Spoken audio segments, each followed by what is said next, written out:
আল্লাহ রাব্বুল আলামিন বলেন, ইয়া আইয়ুহান নাবিয়্যু ইযা জাআকাল মুমিনাতু ইউবাইয়ুনাকা আলা আল্লা ইউশরিকনা বিল্লাহি শাইআ ওয়া লা ইয়াসরিকনা ওয়া লা ইয়াজনিনা ওয়া লা ইয়াকতুলনা আওলাদাহুন্না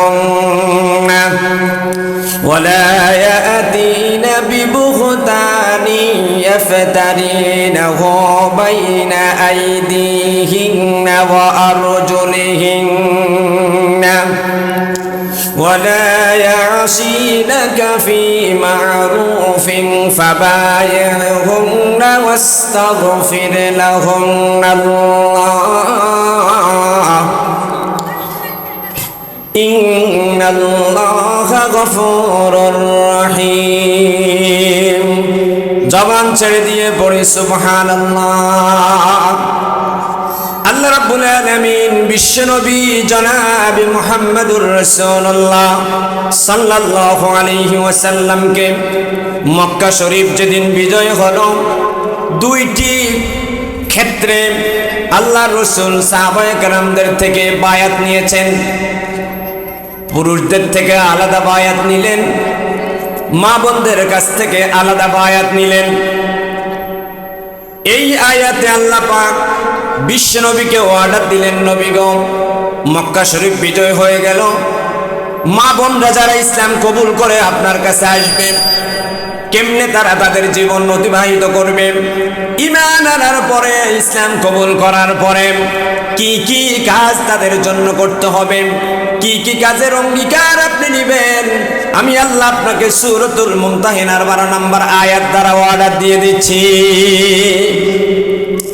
আল্লাহ রাব্বুল আলামিন বললেন, নবী গো, ইয়া আইয়ুহান নাবিয়্যু, ওগো আমার নবী, ইযা জাআকাল মুমিনাত, যখন মুমিন নারীরা আপনার কাছে বায়াত গ্রহণ করার জন্য আসবে, আপনি তাদের থেকে 6টি বিষয়ের অঙ্গীকার নেবেন। আপনি তাদেরকে 6টি বিষয়ে বায়াত গ্রহণ করাবেন। 1 নাম্বার হলো আল্লাহ ইউশরিকুনা বিল্লাহ, নারীরা যেন কোনোভাবে শিরক না করেন। 2 নম্বরে ওয়ালা ইয়াসরিকুনা, নারীরা যেন তাদের স্বামীর এবং অন্যান্য মানুষের সম্পদ চুরি না করেন। ওয়ালা ইয়াজনিনা, 3 নম্বরে নারীরা যেন জিনা ব্যভিচার না করেন। 4 নম্বরে ওয়ালা ইয়াকতুলনা আওলাদাহুন্না, তারা যেন তাদের গর্ভস্থিত সন্তানগুলোকে হত্যা না করেন। 5 নাম্বার হলো ওয়ালা ইয়াতিনা বিবুহতানি ইফতারিনাহু বাইনা আইদিহিন্না ওয়া আরজুলিহিন্না, তারা যেন যার সন্তানকে, অবৈধ সন্তানকে নিজের স্বামীর সন্তান বলে এই অপবাদ যেন রচনা না করে, আপনি তাদের কাছ থেকে 5 নম্বরে অঙ্গীকার নেবেন। 6 নম্বর হলো ওয়ালা ইয়াসিনাকা ফি মা'রুফিন, ওগো নবী, মা বোনদের কাছ থেকে আপনি আরো অঙ্গীকার নেবেন, তারা যেন আপনার কোনো বৈধ অর্ডারকে তারা যেন অস্বীকার না করে। এক কথায় কোরআন শরীফ হাদিস শরীফ অনুযায়ী আপনি যা অর্ডার দিবেন, নারীরা যেন হুবহু মাথা পেতে কোরআন শরীফের সব অর্ডারগুলো মেনে নেয়। এই 6টি বিষয়ে নারীরা বিশ্বনবীর কাছে অঙ্গীকার করেছেন, বায়াত গ্রহণ করেছেন। মক্কা শরীফ যেদিন বিজয় হলো, সকালবেলা যখন খালিদ বিন ওলীদের নেতৃত্বে মেসফালা হয়ে সাহাবায়ে কেরাম 10,000-এর সৈন্যবাহিনী নিয়ে আল্লাহ রাসূল সাল্লাল্লাহু আলাইহি ওয়াসাল্লাম দুপুরের আগেই বিনা রক্তপাতহীন যখন মক্কা শরীফ বিজয় হয়ে গেল, আল্লাহ রাসূল সাহাবায়ে কেরামদের ভিতরে যারা নও-মুসলিম এসেছেন তাদের থেকে অঙ্গীকার নিলেন, তাদেরকে বায়াত পড়ালেন।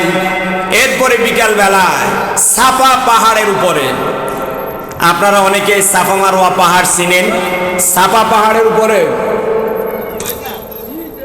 কথা বন্ধ করি, সাফা পাহাড়ের উপরে মা বোনদেরকে আল্লাহ রাসূল কোরআন কারীমের এই সূরাতুল মুমতাহিনার 12 নম্বর আয়াত দ্বারা 6টি বিষয়ে বায়াত নিলেন রাসূল করিম সাল্লাল্লাহু আলাইহি ওয়াসাল্লাম মা বোনদের থেকে।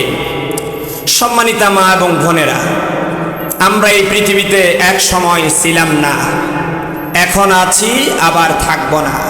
এই পৃথিবী আমাদের থাকার জায়গা নয়, আমাদের আদি নিবাস হলো জান্নাত। আমাদের আদি পিতা আদি মাতা জান্নাত থেকে এসেছেন। সুতরাং আমাদের পৈতৃক সম্পত্তি, আমাদের আদি নিবাস, আমাদের অরিজিনাল বাসস্থান হলো জান্নাত। সেই জান্নাতে যেতে হলে আমি আপনাদের সামনে কোরআন কারীমের আয়াত থেকে, সূরাতুল মুমতাহিনার 12 নম্বর আয়াত থেকে যেই 6টি বিষয়ে উপস্থাপন করেছি, এই 6টি বিষয়ে কথা বললে, কথা শুনলে আশা করি আপনার জান্নাতের রাস্তাটা সহজ হয়ে যাবে ইনশাআল্লাহ। আমরা কথা বলবো কোরআন শরীফ থেকে, কথা শুনবো কোরআন শরীফ থেকে, আমরা আমল করব কোরআন শরীফ থেকে, আমরা মানুষদেরকে দাওয়াত দেব কোরআন শরীফ দিয়ে। وعن أبي هريرة رضي الله تعالى عنه قال قال رسول الله صلى الله عليه وسلم من قال به صدقة আল্লাহ রসুল বলেন, হযরত আবু হুরায়রা রাদিয়াল্লাহু তাআলা আনহু থেকে বর্ণিত বিশ্বনবী বলেন, মান ক্বালা বিহি সাদাকা, যারা কোরআন শরীফ দিয়ে কথা বলে এই মানুষগুলো সত্য কথা বলে।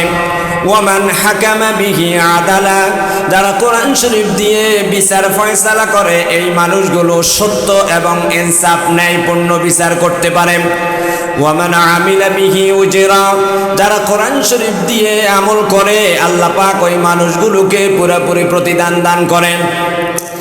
ومن دعا إليه هدي إلى صراط مستقيم, বিশ্বনবী ফরমায় যারা কোরআন শরীফ দিয়ে মানুষদেরকে আল্লাহর দিকে ডাকে আল্লাহ রাব্বুল আলামিন কোরআন শরীফের বরকতে ওই মানুষগুলোকে হেদায়েত দিয়ে দেন।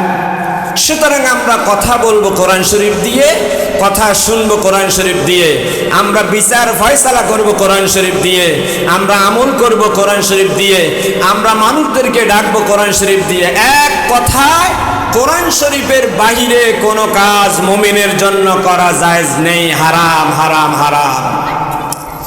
আমার ভাইরা, পর্দার অন্তরালে অবস্থানরত মায়েরা বোনেরা, আল্লাহ রাব্বুল আলামিন বলেন, ইয়া আইয়ুহান নাবিয়্যু ইযা জাআকাল মুমিনাতু ইউবাইয়ুনাকা আলা আল্লা ইউশরিকনা বিল্লাহ।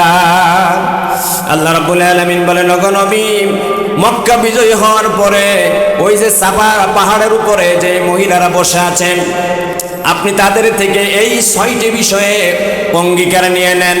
এই 6টি বিষয়ের অঙ্গীকার যদি তারা করে, আপনি তাদের জন্য আমি আল্লাহর কাছে দোয়া করেন, আমি তাদের অতীত জিন্দেগানির সব গুনাহ খাতাগুলো মাফ করে দেব। সুবহানাল্লাহ।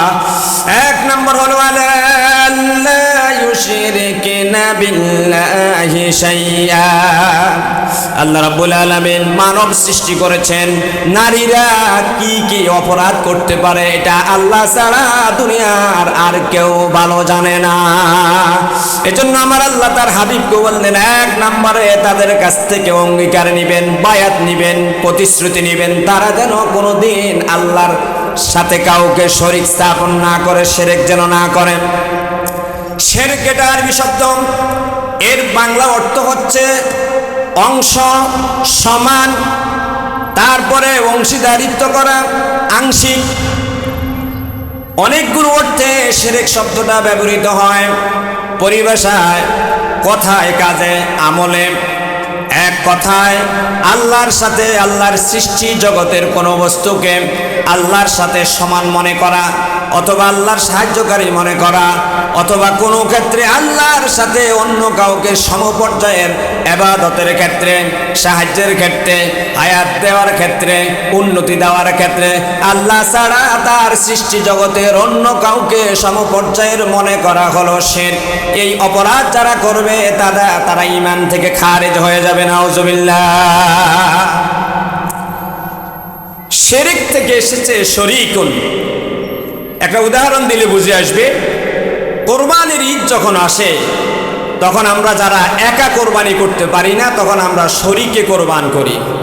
তার মানে হলো, আমি যেহেতু একা কোরবানি করতে পারি না, আমার বাড়ির অন্য কারোর সাথে আমি শরীকে কোরবান করি। তার মানে একটা গরুর ভিতরে আপনার একটা অংশ থাকবে, এজন্য আমরা বলি যে আমি 2 শরীকে বা 3 শরীকে বা 7 শরীকে আমরা কোরবান করি। 7 শরীক মানে 7টা অংশ। তো শরীক মানে হলো অংশ আল্লাহর সাথে ইবাদতের ক্ষেত্রে বা অন্য কোনো ক্ষেত্রে তার সৃষ্টি জগতের বস্তুকে আল্লাহর সমপর্যায়ের মনে করাটা হচ্ছে শিরক। আল্লাহ রাব্বুল আলামিন বলেন ওয়ামান ইউশরিক বিল্লাহি ফাকান্নামা খাররাফা মিনাস সামাই। আল্লাহ রাব্বুল আলামিন বলেন যারা শিরক করে তাদের উদাহরণ হলো ওই মানুষের ওই পাখির মতো। কোন পাখি যদি আকাশ দিয়ে উড্ডয়ন করে, একটু কথা বন্ধ করেন, আপনার টাকা পয়সা লেনদেন ওখানে করেন। আল্লাহ রাব্বুল আলামিন বলেন ওয়ামান ইউশরিক বিল্লাহি ফাকান্নামা খাররা মিনাস সামাই। যারা শিরক করে আল্লাহ তাদের উদাহরণ দিতে গিয়ে বললেন আকাশ থেকে কোনো জিনিস যদি ছিটকে পড়ে যায়, এরপরে কোনো পাখি ওই জিনিসটাকে অথবা প্রচণ্ড বেগে বাতাস এসে ওই জিনিসটাকে এমন এক জায়গায় নিয়ে যায় যেই জিনিসটার কোনো হদিস কোনো আর তথ্য প্রমাণ পাওয়া যায় না। এর মানে হলো যারা শিরক করে তাদের আমলগুলো ওই আকাশ থেকে ছিটকে পড়া জিনিসের মতো, যেই জিনিসটা ফাঁকি চৌ মেরে অথবা প্রচণ্ড বেগে বাতাস নিরুদ্দেশ বা অন্য কোনো জায়গায় লুকিয়ে ফেলে, এটার আর হদিস পাওয়া যায় না। আল্লাহর কোনো বান্দা যদি আল্লাহর সাথে শিরক করে তার আমলগুলো হাসরের ময়দানে ফালা নুকিমু লাহুম ইয়াউমাল কিয়ামাতি ওয়াজনা, তার আমলগুলো হাসরের ময়দানে খুঁজে পাওয়া যাবে না। তার আমলগুলো দাড়ি পাল্লায়, নেকের পাল্লায়, ওজনের পাল্লায় আর পরিমাপ করা হবে না। আল্লাহ রাব্বুল আলামিন আরেক জায়গায় বলেন ওয়ামান ইউশরিক বিল্লাহি ফাকাদ হারামাল্লাহু আলাইহিল জান্নাহ। আল্লাহ রাব্বুল আলামিন বলেন যারা আল্লাহর সাথে শিরক করে এই মানুষগুলোর জন্য আল্লাহ পাক জান্নাতকে হারাম করে দিয়েছেন। নাউজুবিল্লাহ। আল্লাহ রাব্বুল আলামিন আরেক জায়গায় বলেন ওয়ামান ইউশরিক বিল্লাহি ফাকাদ হাবিতা আমালুহু। আল্লাহর সাথে যারা শিরক করে ওই মানুষগুলোর সব নেক কাজগুলো আল্লাহ পাক ধ্বংস করে দেন। নাউজুবিল্লাহ। আল্লাহ রাব্বুল আলামিন একটা উদাহরণ দিলেন আদারাবাল্লাহু মাসালান রাজুলান শুরাকাউ মুতাশাকিসুনা বিহি ওয়া রাজুলান সালামান লিরাজুলিন। আল্লাহ পাক শিরকের উদাহরণ দিতে গিয়ে বললেন ও পৃথিবীর মানুষেরা, আল্লাহ রাব্বুল আলামিন সুন্দর একটা উদাহরণ দিলেন এইভাবে আল্লাহর কোন গোলাম যদি 5 জন 7 জন মনিবের অধীনে চাকরি করে, যেমন আপনার কোনো ছেলে যদি কোনো কোম্পানি আন্ডারে চাকরি করে, ওই কোম্পানির যদি অর্ডার দাতা যদি 5-7 জন হয়ে যায়, কোনোদিন ওই কোম্পানি ডেভেলপ হবে না, কোনোদিন ওই কর্মচারী চাকরি করে মজা পাবে না। আল্লাহ পাক বলেন ওয়াসালামার রাজুলান, আর কোনো কোম্পানির যদি ডিরেক্টর একজন হয়, একজনই অর্ডার দেয়, একজনই পরিকল্পনা করে, ওই কোম্পানি যেরকম বিশ্ব সেরা হবে তেমনি ভাবে আল্লাহর কোনো বান্দা যদি এক আল্লাহর গোলামি করে, বহুত্ববাদকে পরিত্যাগ করে এক আল্লাহর গোলামি করে, আল্লাহর ওই বান্দা দুনিয়া থেকে ইন্তেকাল করার সাথে সাথে আল্লাহর ওই বান্দা জান্নাতে চলে যেতে পারবে। সুবহানাল্লাহ। আল্লাহ রাব্বুল আলামিন বলেন ওয়ামান ইউশরিক বিল্লাহি ওয়া ইয়াগফিরু মা দুনা যালিকা লিমান ইয়াশা। আল্লাহ রাব্বুল আলামিন বলেন আল্লাহর কোন বান্দা যদি অপরাধ করে, গুনাহ করে, আল্লাহ পাক বলেন এর বান্দা প্রশান্ত মহাসাগর পরিমাণ গুনাহ নিয়ে যদি আমি আল্লাহর কাছে আসছ, আমি আল্লাহ তোকে মাফ করে দেব, কিন্তু শর্ত হলো বান্দা আমার কোনো বস্তুর সাথে আমাকে সমপর্যায়ের মনে করবি না। قال رسول الله صلى الله عليه وسلم, আল্লাহর হাবিব বললেন ও আমার সাহাবীরা রে, আসো তোমরা আমার হাতের উপর হাত রেখে বায়াত গ্রহণ করো এই বিষয়ে। বায়ুনি আলা আল্লা ইউশরিকনা বিল্লাহি শাইয়া। ও আমার সাহাবীরা, আমার হাতের উপর হাত রেখে বায়াত গ্রহণ করো এই বিষয়ে, আল্লাহ ইউশরিকিনা বিল্লাহি শাইআ, আল্লাহর সাথে কোনোদিন শরীক স্থাপন করবে না, শিরক করবে না।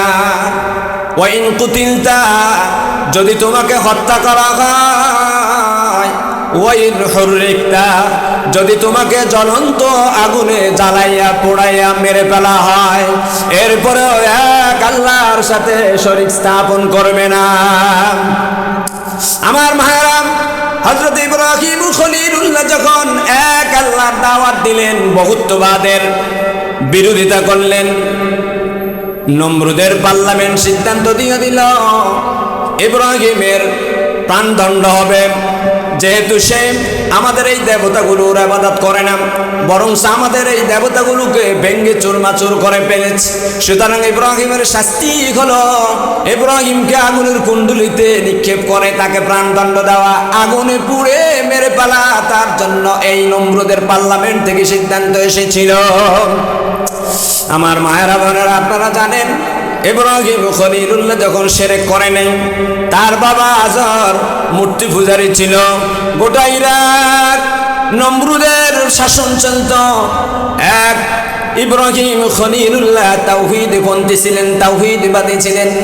ইব্রাহিম খলিলুল্লাহ যখন শিরকের বিরুদ্ধে আন্দোলন শুরু করলেন, একা একা আন্দোলন শুরু করলেন, তাদের মূর্তিগুলোকে যখন ভেঙ্গে চুরমাচুর করে, ইব্রাহিম খলিলুল্লাহ নিজে বললেন কৌশল করেন, তোমাদের এই মূর্তিগুলা একটা আরেকটাকে সহ্য করতে পারে না, বিদায়ী তারা একটা আরেকটার সাথে কিলাকিলি করে তারা নিজেরাই নিজেদেরকে ধ্বংস করেছে।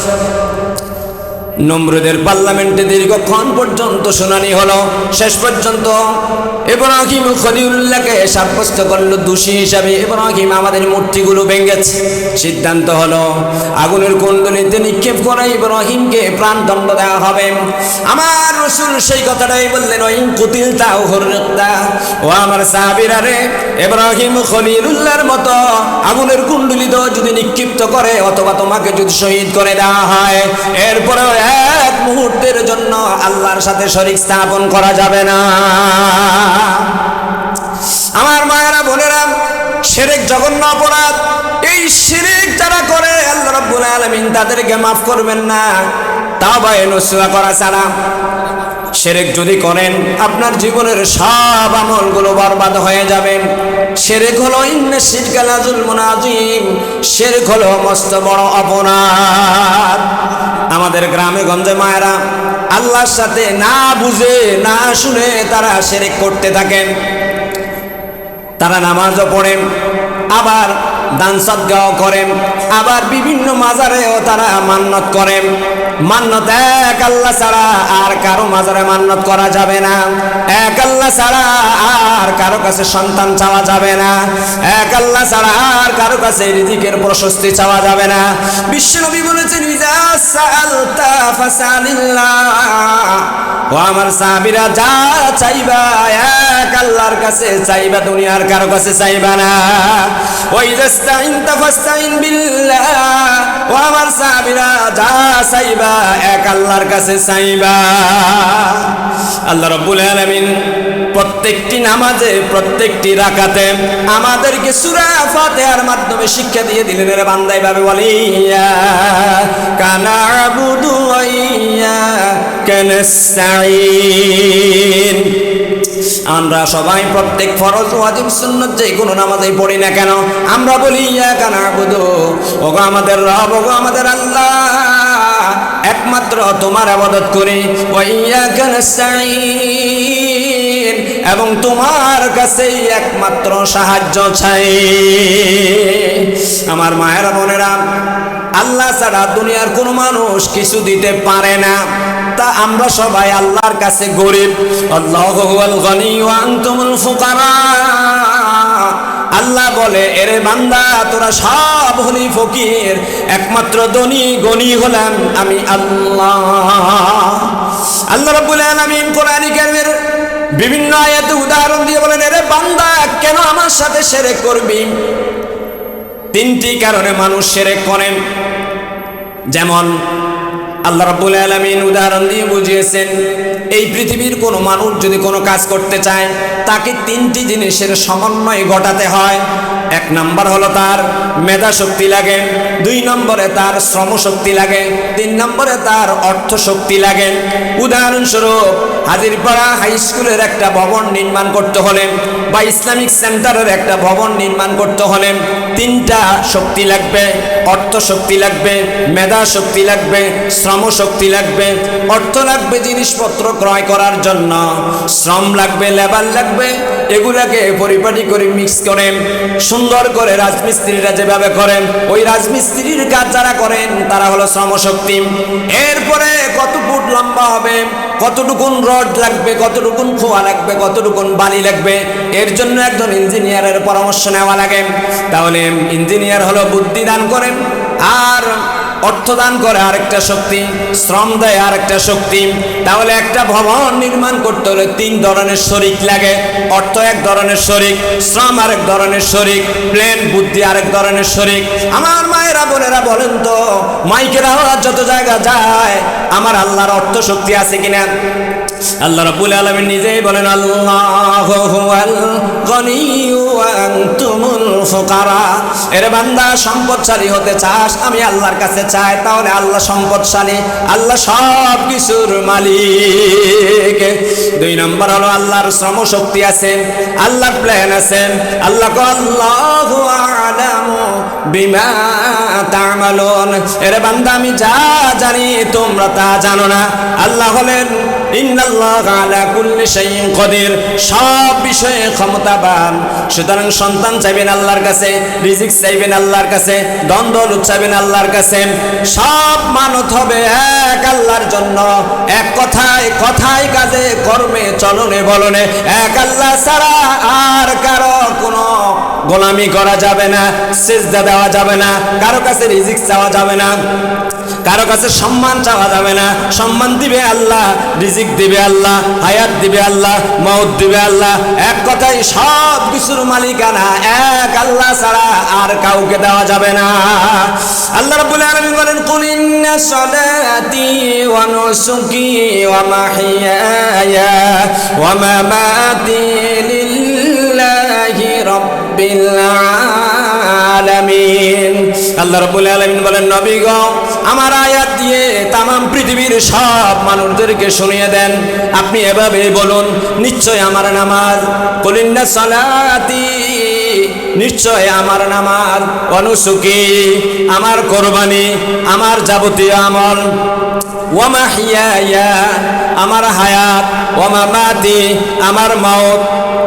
কোরবানির সময় আমরা যখন পশু জবাই করি তখন এই আয়াত দিয়ে আমরা শুরু করি। তাহলে আল্লাহ পাক বললেন, ও বান্দা, এভাবে বলো, আমার নামাজ, আমার হজ, আমার যাকাত, আমার হায়াত, আমার মওত, ওয়া মাহইয়ায়া ওয়া মামাতি লিল্লাহি রাব্বিল আলামিন, সব কিছুর একচ্ছত্র মালিকানা আল্লাহ রাব্বুল আলামিনের জন্য। সুবহানাল্লাহ। শিরক জঘন্য অপরাধ। এই শিরক থেকে যখন আপনি বেঁচে থাকবেন, আপনার সব ইবাদত আল্লাহ পাক কবুল করে নেবেন। সুবহানাল্লাহ। তাহলে আল্লাহ রাসূল মহিলা সাহাবীদের কাছ থেকে যেই 6টি বিষয়ের অঙ্গীকার নিলেন, এক নম্বরে নিলেন শিরক করা যাবে না, দুই নম্বর হলো ওয়ালা ইয়াসরিকনা, চুরি করা যাবে না। আমার মায়েরা বোনেরা, আল্লাহ বলেছে এই কথা। আল্লাহ বলেন, নারীরা চুরি করার বিষয়ে একটা অভ্যাস আছে, তবে আমাদের এই মাহফিলের প্যান্ডেলে যারা আছেন তারা এমন চরিত্রের নয়, কারণ তাদের পূর্বপুরুষরা কোরআন শরীফ শুনে ভালো হয়ে গিয়েছেন। কিন্তু আল্লাহ রাব্বুল আলামিন যেহেতু জানেন, এই আয়াতটি নাজিল হলো আল্লাহ রাসূল সাল্লাল্লাহু আলাইহি ওয়াসাল্লাম মক্কায় যখন মা বোনদের থেকে বায়াত নেন। ক্লিয়ার করে দিচ্ছি, বায়াত এটা আরবি শব্দ, এর অর্থ হচ্ছে একজন আরেকজনের কাছে বিক্রি হয়ে যাওয়া। বায়াত মানে হলো বাইউন থেকে এসেছেন, এর অর্থ হলো যার কাছে আপনি বায়াত গ্রহণ করবেন তার কাছে আপনি বিক্রি হয়ে যাবেন। মহিলা সাহাবীরা যখন আসলো হুজুরের কাছে মহিলা সাহাবীরা বিক্রি হয়ে গিয়েছে। উদ্দেশ্য হলো আল্লাহর কোরআনে যা আছে মহিলারা ওই আমল করবে, তার বিনিময়ে আল্লাহ রাব্বুল আলামিন তাদেরকে জান্নাতের মালিক বানায়া দিবেন। সুবহানাল্লাহ। আল্লাহ পাক সেই কথাটাই বললেন, ইন্নাল্লাহা আশতারা মিনাল মুমিনিনা আনফুসাহুম ওয়া আমওয়ালাহুম বিআন্না লাহুমুল জান্নাহ। 11 নম্বর পারার 3 নম্বর পৃষ্ঠায় আল্লাহ পাক বলেন, আল্লাহর কোন মুমিন বান্দা বান্দি যদি এই অর্থে নিজেকে বিক্রি করে দেয়, আল্লাহ পাক বলেন, ও দুনিয়ার নারীরা পুরুষরা শোনো, তোমরা যারা তোমাদের ধন সম্পদের বিনিময়ে আমি আল্লাহর কাছে বিক্রি হয়ে গিয়েছ, আমি তোমাদের ধন সম্পদ এবং তোমাদের জীবনের বিনিময়ে আমি আল্লাহ পাক তোমাদেরকে জান্নাত দান করব। তার মানে হলো বিশ্বনবী যখন মহিলা সাহাবীদেরকে বললেন, তোমরা যদি আমার কাছে এই 6টি বিষয়ে বায়াত গ্রহণ করো, কোরআন শরীফের নিরিখে কোরআন শরীফের আলোকে যদি বায়াত গ্রহণ করে কোরআন সুন্নাহ অনুযায়ী যদি জীবন গঠন করতে পারো, আল্লাহ পাক তোমাদেরকে জান্নাতুল ফিরদাউসের মালিক বানায়া দিবেন। সুবহানাল্লাহ। আল্লাহ রাব্বুল আলামিন বলেন, ওগো নবী, মহিলাদের কাছ থেকে 2 নম্বর অঙ্গীকার দিবেন, তারা যেন চুরি না করে। চুরি এটা একটা জঘন্য পাপ। বিশ্বনবী বলেছেন, যারা চুরি করে এই চুরির ভয়াবহতা অনেক বড়। قال الله تبارك وتعالى ومن يغلل يأتي بما غل يوم القيامة। যারা যে সম্পদ চুরি করে কিয়ামতের দিন চুরিকৃত ওই সম্পদ মাথায় নিয়ে হাসরের ময়দানে উঠবে। নাউজুবিল্লাহ। আল্লাহ রাব্বুল আলামিন বলেন, ওয়াস-সারিকু ওয়াস-সারিকাতু ফাকাতউ আইদিয়াহুমা জাযাআন বিমা কাসাবা নাকালাম মিনাল্লাহ। এই আয়াত যখন নাজিল হলো, আবু সুফিয়ানের স্ত্রী হুজুরকে বলল, আমি তো ফাঁকে ফাঁকে আবু সুফিয়ানের পকেট থেকে কিছু টাকা নেই। আল্লাহ রাসূল বললেন, আল্লাহ রাব্বুল আলামিন এই বিষয়ে আয়াত নাযিল করেছেন, স্বামীর অনুমতি ছাড়া একটা টাকাও স্বামীর পকেট থেকে ধরা যাবে না। তাহলে ওয়ালা ইয়াসরিকনা, নারীরা চুরি করবে না। স্বামীর সম্পদ, শাশুড়ির সম্পদ, দেবরের সম্পদ, বাবার সম্পদ, ভাইয়ের সম্পদ, রাষ্ট্রীয় সম্পদ, এক কথায় যদিও এই আয়াতে নারীদেরকে বলেছেন, 6 নম্বর পারার 13 নম্বর পৃষ্ঠায় আল্লাহ পাক সে আয়াতে পুরুষদেরকেও বলেছেন, ওয়াস-সারিকু ওয়াস-সারিকাতু ফাকাতউ আইদিয়াহুমা। তাহলে উভয়কে আল্লাহ পাক বললেন, নারী হোক পুরুষ হোক, তোমরা কেউ কোনোদিন দেশের সম্পদ, পরিবারের সম্পদ, রাষ্ট্রের সম্পদ কোনোদিন চুরি করিও না, ডাকাতি করিও না, হাইজাক করিও না, সাদাবাজি করিও না। মাস্তানি করে স্বামীর সম্পদ, মায়ের সম্পদ, সমাজের সম্পদ, অন্যান্য মানুষের সম্পদ কোনোদিন চুরি করিও না। এটা জঘন্য বড় অপরাধ।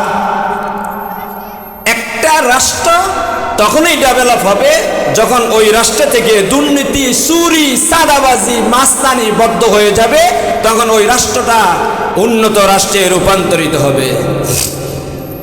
قال رسول الله صلى الله عليه وسلم إذا اتخذ الفي دولة والأمانة مغنما والزكاة مغرما وتعلم لغير الدين وأطاع الرجل امرأته أبقى أمه أدنى صديقه أقصى أباه وظهرت الأصوات في المساجد।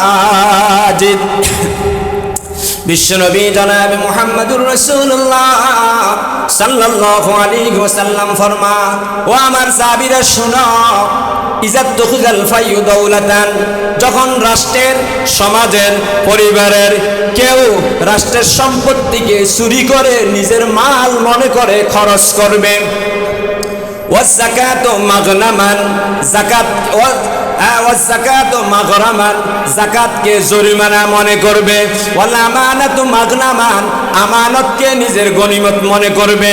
আবার বলছি, রাষ্ট্রের সম্পদকে যখন চুরি করে নিজের মাল মনে করে খরচ করবে। 2 নম্বরে ওয়াল আমানাতু মাগনামান, আমানতকে যুদ্ধে পাওয়া প্রতিপক্ষ থেকে ফেলে যাওয়া সম্পদকে গনিমতের মাল